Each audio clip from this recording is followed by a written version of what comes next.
to our Spring 2022 Sustainability Speaker Series. This will be the first lecture in the series. We do this series in order to spread the word about sustainability and also have speakers come in who are experts in that field. We have the distinct honor of having one of our alums today as our first speaker for the series, Laura Stargel. And so Laura's a 2020 graduate of the Patel College of Global Sustainability, and she received her Master's of Arts with the concentration in sustainability policy and her grad certificate in sustainable tourism.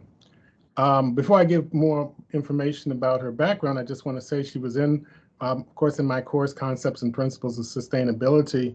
And so I had various projects in that class, and one of them had to do with what I call Fields of Green, which was focusing on sports and sustainability. And so I know Laura decided that that was a project that she wanted to work on. And as you can see in her presentation, she's gone on can further get involved as an expert on sports and sustainability. So I kind of feel, partly responsible for helping her move in that direction. And I always want to make sure the students can pursue their dreams and goals. So anyway, she's currently an ORISE Research Fellow at the U.S. Environmental Protection Agency, EPA, Office of Research and Development in D.C. Her current research utilizes participatory design and social science research methods to develop tools for innovation in equitable community resilience for local governments. Prior to her fellowship at EPA, she served as the sustainability coordinator for the Tampa Bay Super Bowl 55. Okay, I had to go back to grade school and remember my Roman numerals here. Host committee. Her work within sports ecology and equitable resilience has been recognized by Global Sports Week, being selected as a two-time Young Sports Maker representing the United States. Sports Ecology Group is as a member of the Graduate Student Membership Initiative and as a selected speaker to conferences, universities, and organizations, including University of Louisville, Florida Climate Week, and the Climate Champions podcast. So without further ado, I will turn the presentation over to one of our great alums, Laura Stargel. Thank you so much, Dr. Dorsey. And yes, I remember that assignment fondly. It felt very welcoming to have something familiar in the area of research I wanted to pursue, like the Field of Green assignment. Thanks everyone for joining today. My name is Laura Stargel, and I wanted to discuss today a little bit of my background. As you can see from the title, it may seem a little all over the place. We have Super Bowl and the EPA, and how do those two things relate with each other? And so I wanted to talk to you about sporticology and equitable resilience. My current role in research is at the US EPA headquarters here in DC, where it's a little cold and I wish I was back in Tampa. And I wanted to talk through my research in sporticology, equitable resilience, and then what I hope to do next.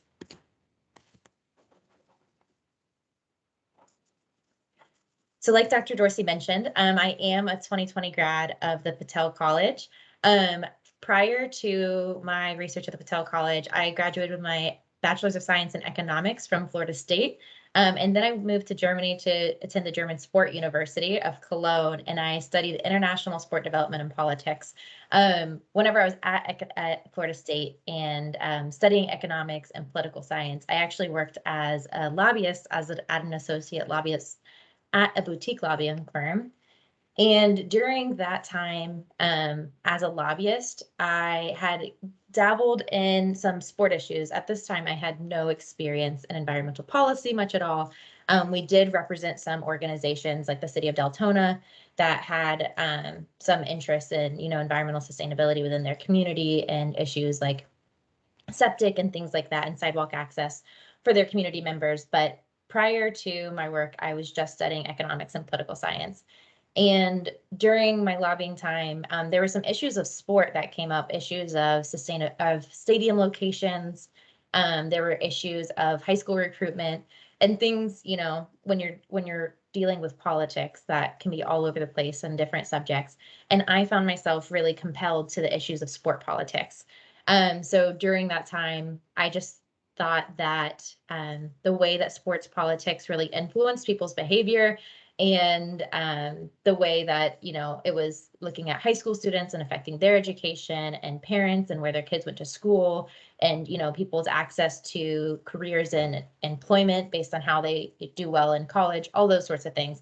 And so I went to the German Sport University to study sport politics, thinking I was going to do that and really learn maybe about Olympic governance or something along those lines. Well, during that time of studying sport politics, I actually became more enthralled in the sport development aspect. So sport development, looking at how sports is really an avenue for change and to, have a change fan behavior or have access to influencing cultures, all of those sorts of things. And during that time, I discovered the UN Sport for Climate Action Agreement. So this was an agreement that just came out just within the past few years.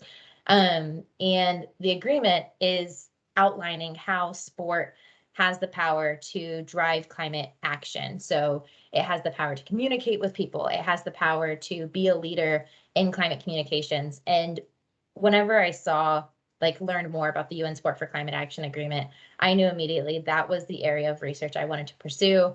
I knew that sporticology, which at the time hadn't even been coined a term, was something that I was very passionate about, and I knew that that's something that I wanted to work on. So being from the Tampa Bay area, and I had heard about the Patel College, I knew that I wanted to come back and study global sustainability and use, kind of marry the two to really study sporticology. It was a really niche field, and so obviously there's not too many courses out there for sport and sustainability, but using the programs that were available within the sustainable tourism lens of the Patel College, even in the principles of sustainability with Dr. Dorsey's class in the fields of green, I was able to learn a lot about systems thinking and the food, water, energy nexus and all of those things that really contributed to my work as a sporticologist. And I also wanted to add that given my background of the former sustainability coordinator for the Tampa Bay Super Bowl host committee in Tampa last year, I thought this week would be a good timing considering the Super Bowl is coming up this upcoming weekend. I'd be happy to answer questions that come up about the Super Bowl this upcoming weekend. I don't know as much because not every host committee is different, but I thought that this was great timing. So sporticology, like I had briefly mentioned, is a field of research that has really just recently emerged. It was just coined in 2020, the term specifically, by researchers McCullough, Orr, and Kellison, who work with a sporticology group. But since the 1990s, sport management scholars, so, away from kind of the realm of sustainability alone, have looked at the ways the sport industry impacts the natural environment. So looking at sport sustainability, corporate social responsibility, the sport's influence on environmental behaviors, and then more recently looking at research on exploring the impacts of climate change on the sport industry and adaptation, looking at the behaviors of athletes and organizations and fans. All of those research topics fall within the world of sporticology. Many of them are approached from more of a sport management and maybe sport marketing perspective, but my research has come from the sustainability lens and looking at the access that we all have to sport and leisure and more of like a public health participation standpoint through access from drivers like climate change and how things like that might prohibit it. So looking at what is sporticology, I know that this might seem like an odd topic from a sustainability lens, but I think it's really important to consider because it's the study of the bidirectional relationship between sport and the natural environment.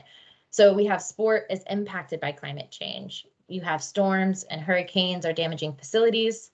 Low snow winters are causing ski events to get canceled. Even looking at the Beijing Olympics, there's some really interesting reports about how much fake snow is being used and how much we're having to produce in order to run this Winter Olympics. You have incidents of heat stroke going up and surfers riding over plastic. So we know that sports impacted by climate change and sports contributing to climate change and environmental degradation. Sport organizations produce extraordinarily amounts of waste, consume resources heavily, and promote consumption culture through their sponsors. Sport participants and fans also have a carbon footprint. Sports closely tied to tourism, transport, manufacturing, and other high impact industries. So we know that it's impacted by climate change, but we also know it's contributing to climate change, and we can easily research the two lenses of those. But why I got into the research, and like I mentioned before, is because sport has the tremendous opportunity to inform and inspire. Sport participation and fandom transcends political, religious, linguistic, and cultural barriers. It has widespread daily media attention. It's the only industry that has a daily section of the newspaper dedicated solely to its coverage. There's entire media brands associated with sports specifically, for example, Sports Illustrated, ESPN, Bleacher Report, CBS News, all of those media that's directed specifically to talk about sports. And most importantly, more people follow sports than politics or science on a daily basis. So whenever I had really been exposed to this idea of using sport as a communication tool in a research to talk about climate change and environmental degradation, that was when I knew. I was like, I personally am a big fan of sport, and they had always been separated in my head. But thinking about, if USF is composting at their facilities, and someone who's just a Bulls fan goes to a sporting event and has not been exposed to composting before, and that's like the first time that they compost. Or I'll talk about my experience at the Super Bowl, and especially thinking about how high energy of an event like the Super Bowl and how monumental that can be on someone's behavior and their understanding of things when it doesn't become politicized to think about something like composting, but rather just something that your sports team does. People have attachment to sports, and like I said, I think that it's really important that we also have access to sports for issues of our health. And so for that reason, all of those things meshed together is the field of sporticology. And really what my research interest is in is figuring out how do these things overlap and making sure people have access. So I knew that I wanted to do sporticology. I had kind of outlined this really weird path to get here and study at Patel College so far. I had already been doing some research. I was already involved as a mentee in the sporticology group, working with the researchers that had established the field. I was studying at the Patel College and studying sustainable tourism. And I was doing a lot of it with a sporticology lens. So I had already started pedaling my way to research in this field. But one issue is that it was so new. And so I kept running into issues. I mean, I was working with a lot of the people who were developing the research, but there weren't a lot of jobs, and it was hard to find some of the research opportunities.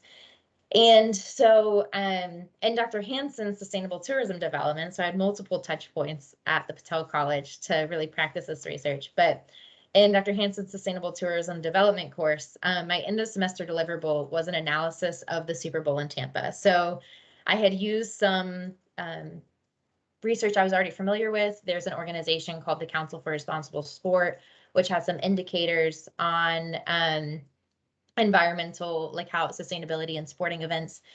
And so I had used that methodology of taking this Council for Responsible Sport indicators and applying them to what a sustainable Super Bowl in Tampa could look like.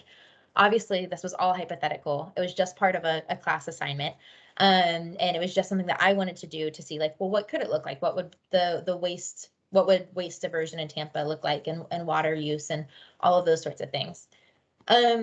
But that's when I realized at the end of that course that it didn't have to be hypothetical. The career path and the opportunities weren't already there. There had never been a sustainability coordinator at the Super Bowl before. That was a person, that's position it was. And all of the doors, or the way to get into this really niche field, seemed like impossible to get to, especially as just what I felt like was just a grad student. But what I did was I thought, well, why does this have to be hypothetical? If I already have the idea and a plan of the sustainability at the Super Bowl, why can't I figure out how to make it happen? And so luckily it worked out. I just did research on who is the host committee in Tampa, who would be the decision makers to see a sustainable Super Bowl. And I emailed them. I looked them up on LinkedIn, and I sent them a cold call email with the assignment that I had done in Dr. Hansen's class, with my CV, and just a rough outline of why I thought that it would be great to have a sustainability coordinator at the Super Bowl. And luckily, the host committee has already been progressive in their sustainability at sporting events compared to a lot of other host committees. They'd already been speaking on, not for Super Bowl issues, but other issues about, proving more sustainability. Luckily, having things like Amalie Arena and Tampa Bay area that's progressive in sustainability metrics. So that being said, they were open to the idea, and that's how I became the first sustainability coordinator for a Super Bowl host committee. Usually it had always been someone else's job. So maybe something like somebody that does more like CSR work and just like general community engagement, and sustainability was just a leg of the work that they did, some of that community investment and like long-term impact work from around these big sporting events. But so you and I know, in order to have like a real systems thinking approach and for sustainability not to get put on the back burner, it's really important to have someone in the room that's thinking about sustainability at all times. I will say it was kind of hard with COVID. I'll want to talk a little bit about some of the initiatives that we did. With COVID, it was a little more difficult. Obviously, that was not something that any of us expected to happen. And by the time that I had reached out and had this opportunity, COVID hit just a few months later. And so a lot of that changed of what we were able to do, how much, for example, like how much ahead of it we were able to get on like supply chain, and making sure that the materials we were sourcing were materials that were able to be recycled in Tampa, and all of those sorts of things, which kind of made it harder on the back end. But I wanted to share some of the things that we were able to accomplish. We did have, Dr. Hansen was on we had a committee of a sustainability committee of leaders in Tampa. So we had people from, the city, from the Buccaneers. We had people from the zoo and Keep Tampa Bay Beautiful. And we had Dr. Hansen from Patel, and a few other representatives that helped guide the sustainability goals for the Super Bowl. So some of the things, and we also worked really closely with NFL Green, which is the NFL's environmental consultant that helps green the NFL events specifically. So some of the things I wanted to highlight here in the left. So we have some material reuse and recycling. So not all the materials that were sourced for the events. I mean, if you think about the Super Bowl, it's really a sprint. Like, so much work goes in to have this event just the one time. And from a sustainability perspective, it makes you want to cringe a little bit because so many things are just being made for this event. But it was really important that we took those materials and we found a home for them, and they didn't just go to the waste. And some of the things, for example, this big gray tub was a type of recycling, a plastic, a PVC, that's not able to be commercially recycled in Tampa, from the city of Tampa. But we were able to find a local recycler in Tampa that uses the PVC to make paint buckets. And so during the week after the Super Bowl, I was shuttling back and forth a lot of all of the signage from around the Super Bowl, all of the COVID 6 feet away signs, things like that, that weren't useful to people to at least be recycled. And it was also great to add that a lot of the materials we were going to have to reuse, this was not something that we could have planned for, but because the Bucs won the Super Bowl, tons of fans, when they're running home at that day, were just ripping things down and taking them home. And one element, it wasn't our plan on how the materials would be reused, but in some ways it was great, because I'm like, these things aren't going to end up in the trash, right? Even if it's a sign that just says, Tampa Bay Super Bowl, stay 6 feet away, things that might be trash to other people, it's going to be cherished. So someone's experience and the memories of seeing the Bucs win the Super Bowl. So from a sustainability element, that was great too. A lot of the materials, though, we were able to give to local community organizations. So for example, here, this was a camp in Central Florida that was able to use the signage, and they're using it to decorate a hall, like a youth hall for their kids that play games. And I just thought it was a great opportunity, right? That we had a Super Bowl here in the local area, and we're able to reuse these materials to decorate some of these like facilities for the kids in Tampa Bay. And some of the materials, for example, like the banners that were on the street signs, are able to be auctioned off. They were given to tons of nonprofits around the area to be able to be auctioned off to raise money for the organizations. We also had a super cleanup event in Tampa where we had a bunch of volunteers and kayaks and walk around the streets, partnered with organizations like the Girl Scouts to come and do cleanups.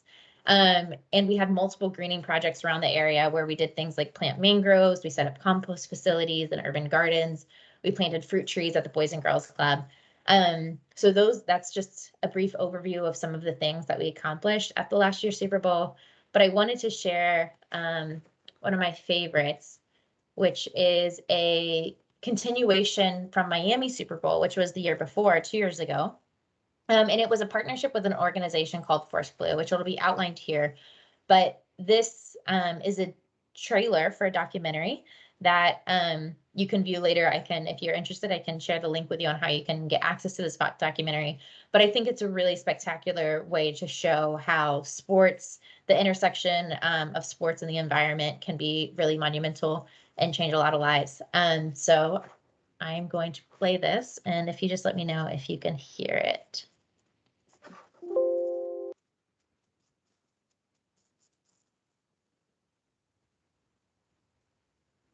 Our Florida's coral reef has I can hear it. to the point that our reefs are on the precipice of disappearing.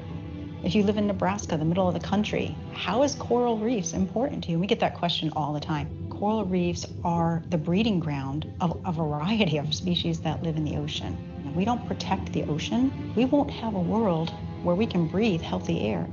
There's a lot of bad news when we talk about coral reefs, but there's also a lot of hope. Innovations and new tools and new ideas shine some light on the potential for us to restore these delicate reef systems.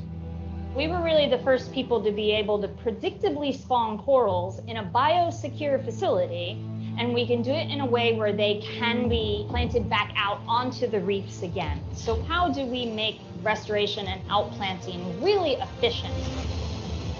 Force Blue retrains and then redeploys former special operations veterans, all military trained combat divers, to work alongside environmentalists and marine scientists on ocean conservation missions. It's a challenge for many veterans to go from that really defined sense of mission and then trying to figure out who you are and what you're supposed to do as a civilian.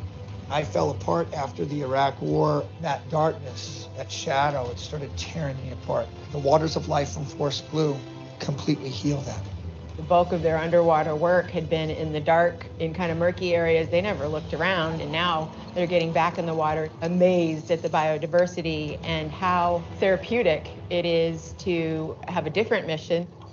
Innovation happens when challenges present themselves. Big solutions require collaborative conservation. Everybody is coming together for 100 yards of hope.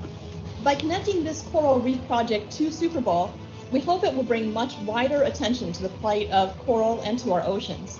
70% of people pay attention to sports news, sports headlines. Only 15% of people pay attention to science.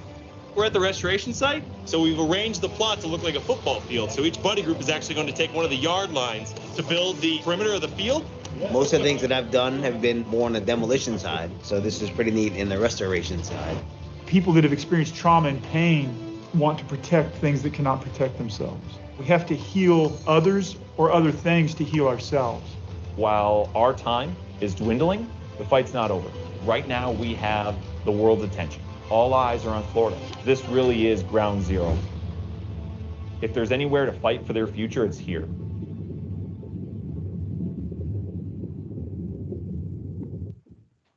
So that's just a brief trailer. I love it. The documentary is even better to really see about how the whole process goes, but just the partnership between Force Blue and the retired Special Forces and the Super Bowl, and talking about how sport, Susan Groh, who's the co-director of the NFL Green, how she said, 70% of people pay attention to sport, only I think she said 14 or 15% pay attention to science, and the power that sport can have. And then, looking at the reefs and the importance of ocean conservation and saving this for future generations and for, the value that our reefs have for us in our ocean. So would love to share the link. If you have any questions, I will share that with you. But this was an initiative that actually started in Miami and then continued on with Tampa And then I actually learned, I saw recently, because Force Blue is still promoting, they are in partnership doing a similar, I don't know exactly what the specifics are, but continuing it in Los Angeles this week as well. So that is a little bit about sport ecology, my background, how I got into sport ecology, and it's definitely not the end of the sport ecology story. I've continued to weave it in, doing research on the side. But the issue, like I mentioned before, or not the issue, but there's not, being such a niche field, there's not a large amount of jobs. The Super Bowl, comes once a year, and working with the host committees and different host committees every year, and the organizations are just working to have these sustainability positions. You're starting to see a lot more organizations have signed things like the UN Sport for Climate Action Agreement. So I have a lot of hope that we'll continue to see change in the sports sector, to see more sustainability in sports.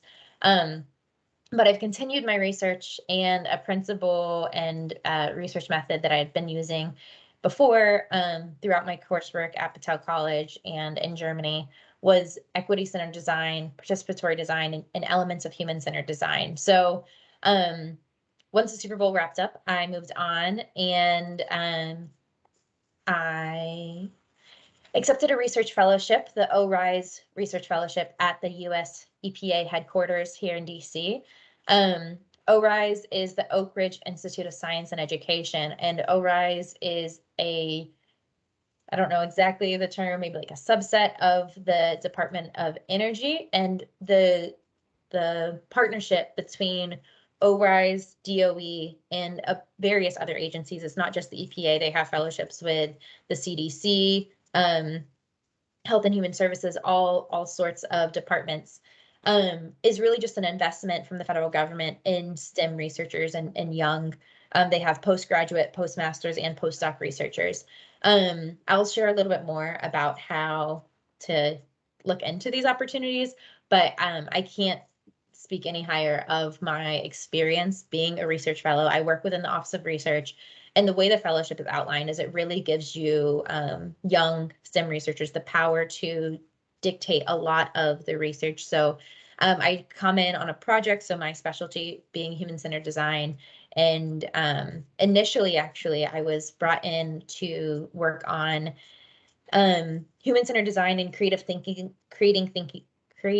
thinking creatively about indicators for environmental conditions. So instead of just looking at, we're doing this because we're a bureaucracy, and we're tracking exposure and contaminants and those sort of things, trying to bridge the gap and think creatively about what indicators can we track that really show environmental condition and human health.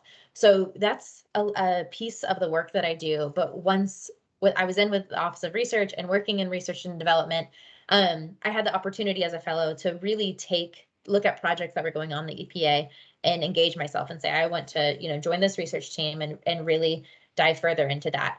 So that opportunity has been incredible, and one that I would encourage any student, if you're looking and you want to get involved in the EPA, I would love to talk further about how you can become an ORISE fellow, because they have a ton of positions all the time.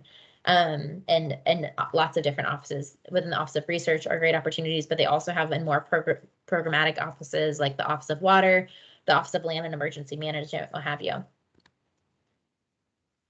So human-centered design, like I said, that's my research specialty that I was hired into the EPA to work on. It's a creative and strategic approach to solving complex problems that really puts empathy and the human, the end user, at the forefront. And it's really built on a process of rapidly generating and testing new ideas to prioritize people's needs. So I have the cycle here of empathizing, defining, ideate, prototype, and test.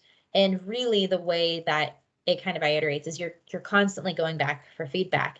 And the research that I do actually takes an even step further. It kind of blends human-centered design with principles of participatory design, which is co-creating with people. So instead of just empathizing and creating for their needs, it's really bringing them into the creation process. And then also liberatory design, which is a newer design principle. I think it was created by the National Equity Center. that brings human-centered design and participatory design elements and really puts equity at the foundation. So instead of just creating for someone, co-creating and creating around this equitable lens to ensure equitable access to these tools and equitable needs are met rather than just looking at one end user.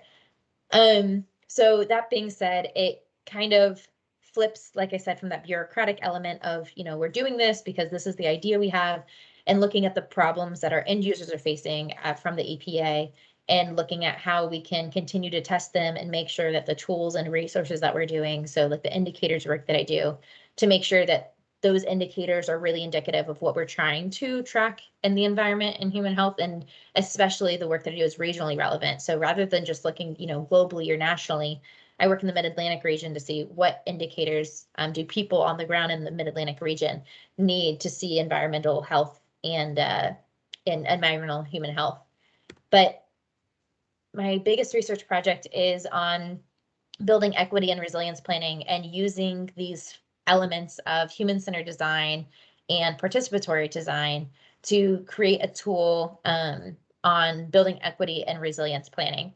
So this project has a foundation of active and inclusive community engagement. So for using, rather than hazard mitigation plans that local governments might be using already, that might be built without community input, or there's, a diversity of ways that these are already being made. This tool helps, and it's not just for local governments, this tool helps anyone that's trying to do resilience planning to create equity and really embed it in this resilience planning. The biggest elements of the tool that are more unique and will be more helpful is storytelling methods. So it's more uncommon that social science methods are incorporated in some of these resilience plans, and especially using storytelling as a tool to figure out, okay, where are we seeing vulnerabilities? What are people in the community worried about, and what past, what trauma do they have from the past that they're bringing to this next disaster, and the way that they will approach that next disaster and respond from the next disaster with. So this process has been incredible to learn from communities and continue to develop this tool and be a part of this team it's been in development for a while, and especially to do something that is, and the EPA, very unusual, of using social science methods, things like storytelling and trauma-informed approaches. That's not just, creating this, but we're bringing in mental health practitioners to figure out how can we develop this tool where we can share stories, but not be, having people reiterate their trauma and having to relive this in a public setting and like a governmental approach. So really guiding communities through this. So that has been my current research. I would love to answer any questions about this tool as much as I can. It's still in development, so can't outline the specifics of what this tool is, but the importance of building the equity and the resilience planning, and some of the things that we've heard from the practitioners as we've done this human-centered design of really, questioning them and working through the workshops, and then as we've prototype and continuing to go back for feedback. And then, like I mentioned, the other element that I work on is that indicators and thinking creatively about those.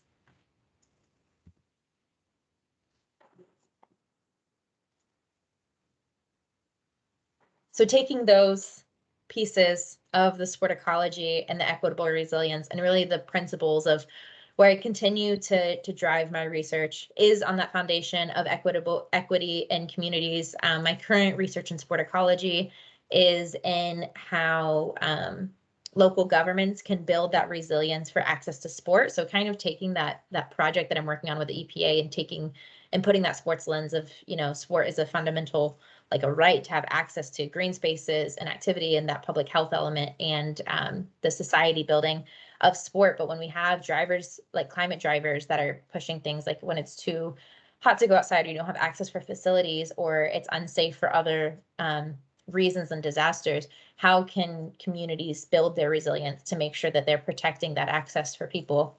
I'm continuing my research, and I'm hopeful for more positions within the EPA that are focused on social science research, with Administrator Regan and President Biden having a focus on equity and environmental justice. I've seen, I joined the EPA at the beginning of the Biden administration, but was familiar with some of the directives that happened under the previous administration, and from discussions with colleagues and some of the projects that had to really lay low during the previous administration, I'm really hopeful of the opportunities that will be out there for future students and future researchers that want to join the EPA, because they really have had a big shift and a big drive on environmental justice and equity research, and using not just, the traditional research methods, but really incorporating some of the social science methods as well.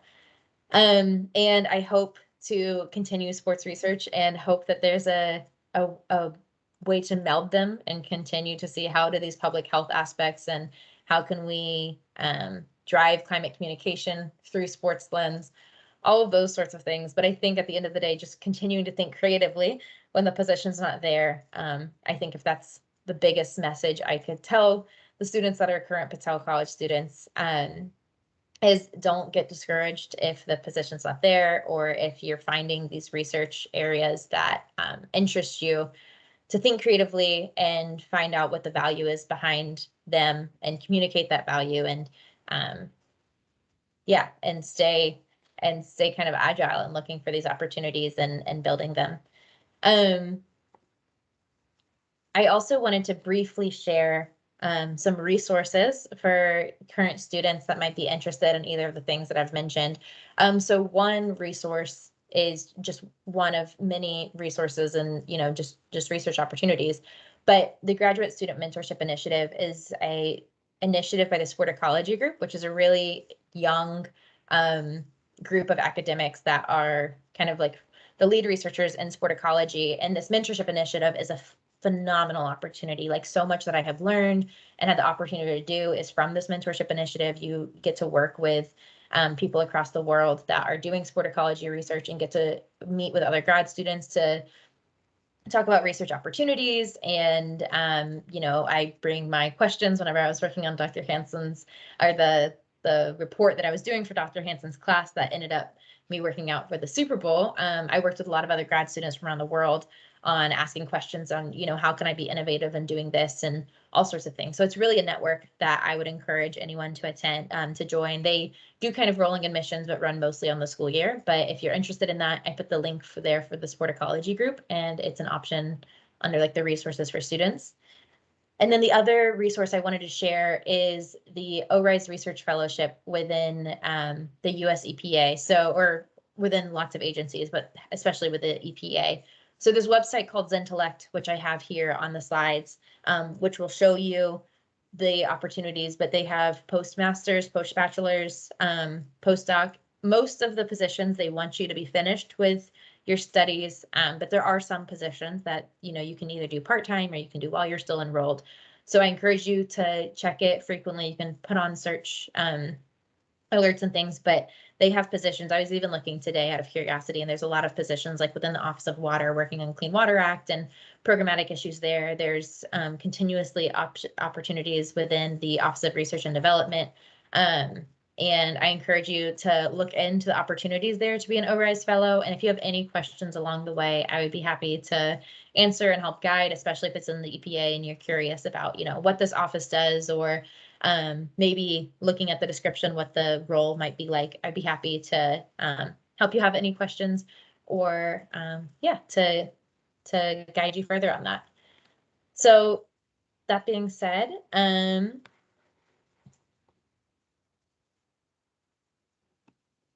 can open it up for questions, to have any discussion or questions about anything that I've talked about today.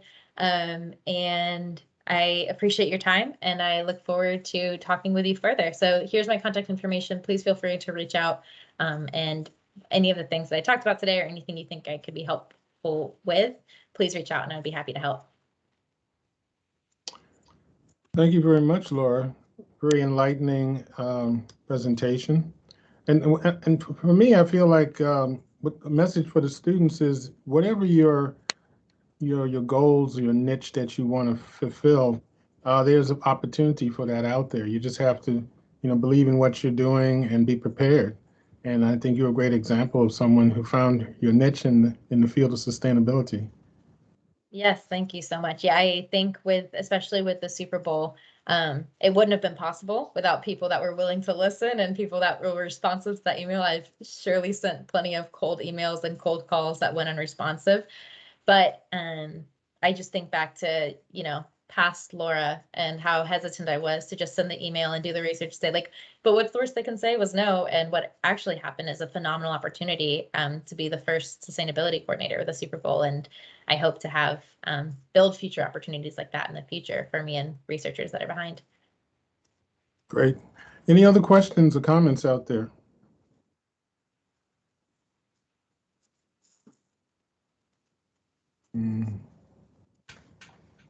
Oh, no. I just wanted to hop in for a second, Laura, and say what a great job you did. And it was so fantastic for both of us to work on the Super Bowl committee. I know I learned so much, and I look forward to staying connected with you and just seeing all the amazing chapters that are going to unfold in your life soon. Thank you so much. Yes, it was really phenomenal. And I look forward to seeing more of how the Patel College, I mean, there's really great opportunities at USF. I've spoken with multiple grad students that are at the Vinnick School of Sport Business at USF that are interested in sport and sustainability. So I think that there's a lot of opportunities within the Tampa Bay area. There's, practitioners that are excited about sport and sustainability. We have, really a world-renowned sustainability research center there. So I look forward to seeing what else can come at USF and in the Tampa Bay area. May have some opportunities for interns. Yeah. Get those aces. Yeah, it's great. Well, it's really great. Are there any other comments or questions? Sounds like everybody kind of heard what you had to say and enjoyed it. I suppose Kelly would like to kind of finish it off. Thank you, tell Dr. everybody Dorsey. about the rest of the speaker series. Well, I wanted to thank Laura once again for being our first distinguished speaker of our spring semester. So thank you, Laura, for taking time out of your day and sharing with us about your experiences. It's really impressive. Thank you. Thank you so much for having me. You're welcome. And then I would like to share that our next speaker for next week is Dr. Elisa Oko. She's a senior climate specialist at the Environmental Defense Fund. So she will join us next week. So stay tuned for more. And thanks again, everyone.